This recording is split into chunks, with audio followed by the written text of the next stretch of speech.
बात अब हरियाणा की करते हैं। हरियाणा की सियासत से जुड़ी एक बड़ी खबर आपको बताते चले, जहां हरियाणा कांग्रेस में फिर से अंदरूनी कलह बढ़ी है। कांग्रेस ने कुमारी शैलजा की नाराजगी की खबर है और हुड्डा गुट को सबसे ज्यादा टिकट मिलने से नाराजगी है। कुमारी शैलजा ने चुनाव प्रचार से दूरी बना ली है। तो देखिए, हरियाणा विधानसभा चुनाव जिसमें कांग्रेस हो या बीजेपी पूरी तरह से दमखम के साथ चुनावी मैदान में उतर चुकी है। तमाम वादे जो हैं वो जनता के सामने रख दिए गए। इसी बीच हरियाणा की सियासत से जुड़ी ये बड़ी खबर आपको बता रहे हैं, जहां हरियाणा कांग्रेस में फिर से अंदरूनी कलह बढ़ी है।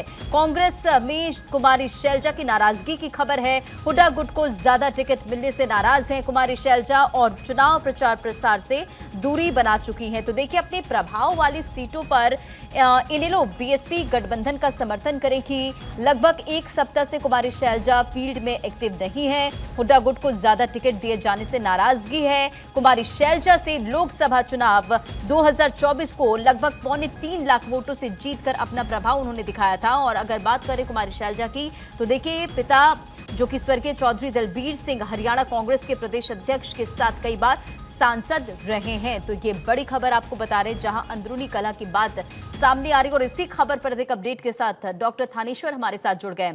थानेश्वर, हरियाणा की सियासत से ये बड़ी जानकारी सामने आ रही है, जहां कांग्रेस में फिर से एक बार अंदरूनी कलह बढ़ती हुई नजर आ रही है, क्योंकि यहाँ पर कुमारी शैलजा की नाराजगी की खबर है। क्या वजह बताई जा रही है? देखिए, कुमारी शैलजा का शुरू से अनदेखी की जा रही है। जिस तरीके विधानसभा चुनाव की टिकट बंटवारा हुआ, उसमें जिस तरीके से भूपेंद्र सिंह हुड्डा का तवज्जो दी गई, उससे कुमारी शैलजा और रणदीप सिंह सुरजेवाला काफी आहत थे।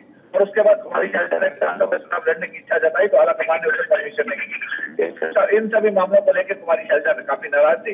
अभी मैनिफेस्टो लॉन्चिंग का जब समय आया, तो मैनिफेस्टो लॉन्चिंग के समय भी कुमारी शैलजा को वो तवज्जो नहीं दी। उससे पहले इसी कारण मैनिफेस्टो लॉन्चिंग में भी कुमारी शैलजा नहीं आई है। पिछले कुछ दिनों से कुमारी शैलजा प्रचार कर रही थी, लेकिन मैनिफेस्टो लॉन्चिंग के दिन से वो अब एकदम मौन धारण करके आराम से घर बैठ गई है। वो प्रचार प्रसार के अंदर नहीं आ रही है। कुमारी शैलजा के खास समर्थकों से जब बात की गई, तो उन्होंने साफ शब्दों में कहा कि जब भूपेंद्र सिंह हुड्डा ही सब कुछ कर रहे हैं, होली सोली उनको बना रखा पार्टी आलाकमान ने, तो भूपेंद्र सिंह हुड्डा ही कमाने वाले हैं, शैलजा उसमें नहीं आएगी।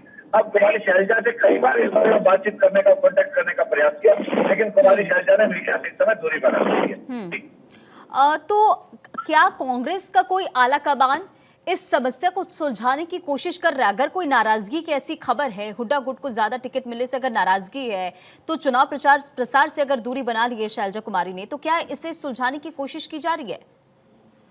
देखिए, जो सूत्रों से निकल कर आ रहा है कि मुख्यमंत्री ने क्लियर शब्दों में पार्टी आलाकमान को कहा है कि मुझे किसी की जरूरत नहीं है, मैं अपने दम पर हरियाणा में सरकार बना के दिखा दूंगा। तो इसी वजह से पार्टी आलाकमान शैलजा को कॉन्टेक्ट तो कर है, लेकिन शैलजा से ये नहीं कह रहा कि आप प्रचार के लिए आइए। अब आगे क्या होता है, क्योंकि ऑब्जर्वर भी नियुक्त कर दिए गए हैं। ऑब्जर्वर से बात हुई तो ऑब्जर्वर ने कहा कि अभी हम कुमारी शैलजा से बात कर रहे हैं, कुमारी शैलजा जल्दी प्रचार में दिखाई देगी। कुछ दिनों से चूंकि आजकल वायरल फीवर ज्यादा चल रहा है, तो वायरल फीवर की वजह से वो अभी कुछ दिन के लिए रेस्ट में है। लेकिन जैसे ही हरियाणा में चुनाव पीक पर होगा, तो कुमारी शैलजा प्रचार में आ जाएंगी।